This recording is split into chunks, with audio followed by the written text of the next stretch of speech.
শক্তিভস্ম আয়ুর্বেদে একটা বহুল প্রচারিত ওষুধ। শক্তিভস্ম কি? অ্যাকচুয়ালি শক্তিভস্ম হচ্ছে আমাদের যে ঝিনুক পাওয়া যায়, ঝিনুকের যে বাইরের খোল, সেই খোলটা কি বলা হয়? শুক্তি। এবং যেহেতু এটা এই ঝিনুকের মধ্যে মুক্তা হয়, এই জন্য অনেকে মুক্তা শুক্তিও বলে থাকে। এই শুক্তিকে বিভিন্নভাবে প্রসেস করে আয়ুর্বেদিক মেডিসিনে ইউজ করা হয়।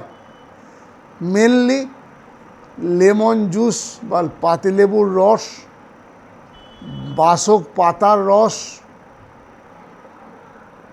এবং মুসলি এর মধ্যে দিয়ে প্রসেস করে অন্তর্ধূমপাতনের মাধ্যমে শুক্তিকে আয়ুর্বেদিক ওষুধের উপযোগী করা হয়। এই শুক্তি মেনলি আমাদের পেটের সমস্যার কাজে লাগে।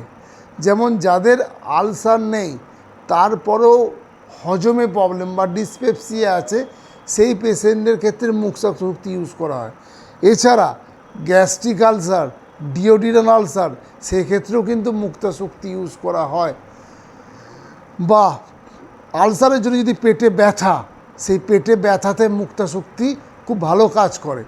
বা মেকানিক্যাল অবস্ট্রাকশান, যদি ইন্টেস্টিনের মেকানিক্যাল অবস্ট্রাকশান হয়, সেক্ষেত্রে মুক্তা শুক্তি একটি ওষুধ হিসাবে ইউজ করা হয়। এছাড়া যাদের রিফ্লাক্স হচ্ছে, সেই রিফ্লাক্সের জন্য যদি কাশি হয়, সেই কাশিতেও কিন্তু মুক্তা শুক্তি খুব ভালো কাজ দেয়। এই মুক্তা শুক্তির সাধারণ ডোজ 100 থেকে 500 মিলিগ্রাম, এবং এইটার সঙ্গে অনুপান হিসাবে ঘিকে ইউজ করা হয়।